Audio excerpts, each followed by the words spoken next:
కొంతమంది ఆచార సంబంధమైనటువంటి వాటికి కూడా ప్రాధాన్యత ఇస్తున్నారు. దయచేసి దానికి ప్రాధాన్యత ఇవ్వాల్సిన అవసరం లేదు.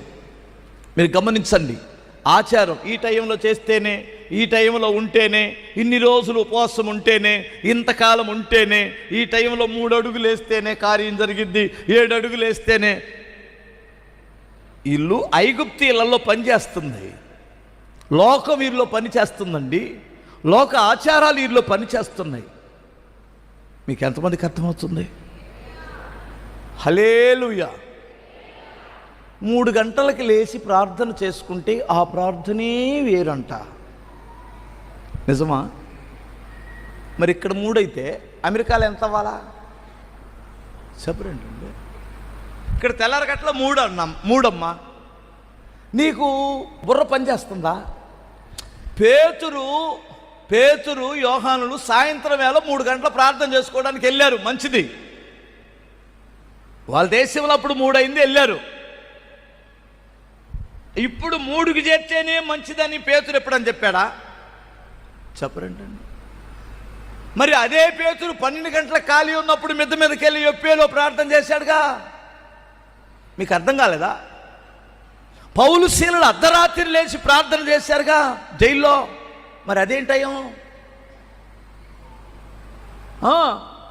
అసలు అన్నయ్య నువ్వు పడుకునేసరికి 12 అయింది అన్నయ్య, 3 గంటలకు లేస్తే అప్పుడేనంట కదా ప్రభు వరాలకు ఇస్తాడు, అందుకని నేను మరలా 3 గంటలకు లేచి ప్రార్థన చేస్తున్నాను అన్నయ్య. నేను పోయేది 2 గంటలే నిద్ర, ఆ తర్వాత ఏసు రక్తమే చేయమన్నయ్య, ఇక ఆఫీస్కి వెళ్ళలేను అన్నయ్య.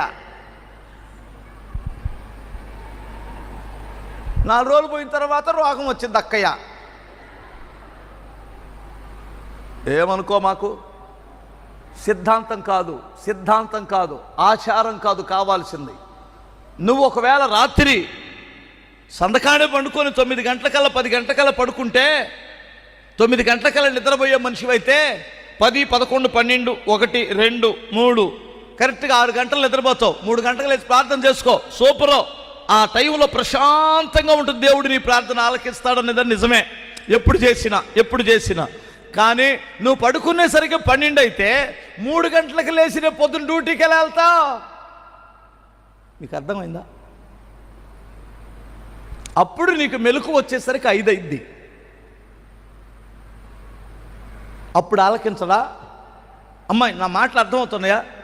ఎందుకు ఆ టైంలో ప్రార్థన చేయమన్నారంటే, అప్పుడు అందరూ నిద్రపోయే టైం కాబట్టి కాసేపు ప్రశాంతంగా నీ రూమ్లోకి వెళ్ళి ప్రార్థన చేసుకుంటావు. ఒకవేళ నీ ప్రార్థన దేవుడు వినాలి అంటే, అందరూ ఇంట కింద ఉన్నారు, నువ్వు డాబా ఎక్కి కాసేపు మోకరించి కాసేపు ఏడ్చి రారాదు. పేతురు డాబా ఎక్కి ప్రార్థన చేసుకోలేదా? అప్పుడు దర్శనం రాలేదా పేతురికి? వాక్యం చదువుతున్నారా? నేను అనేది ఈ విషయాలు ఎందుకు చెబుతున్నానంటే, వాక్యము నీకు తెలియనప్పుడు అయ్యయ్యో ఆ టైంలో చేయలేదు కనుక దేవుడు వినలేదు, ఆ టైంలో నేను లేవలేకపోయాను కనుక ఈ కీడు జరిగింది అంటే దేవుడిని గురించి నీకేం తెలుస్తుంది? నీకు అర్థమవుతుందా? దేవుడు ప్రపంచానికి దేవుడు కదా. నీకు వాక్యం అర్థం అవ్వాలి. దేవా, నీ సన్నిధిలో వాక్యం మీద నాకు శ్రద్ధ నిలిపే మనసునివ్వండి. దైవ సేవకులు వాక్యం చెప్పేటప్పుడు అర్థం చేసుకునే మైండ్ నాకు ఇవ్వండి. మంచి మనసుతో వాక్యముని విని దాన్ని అవలంబించుకునే జ్ఞానం ఇవ్వండి అని ప్రార్థన చేయి. దేవుడు నీకు ఆ వాక్య జ్ఞానాన్ని, ఆ ప్రత్యక్షతను ఇస్తాడు.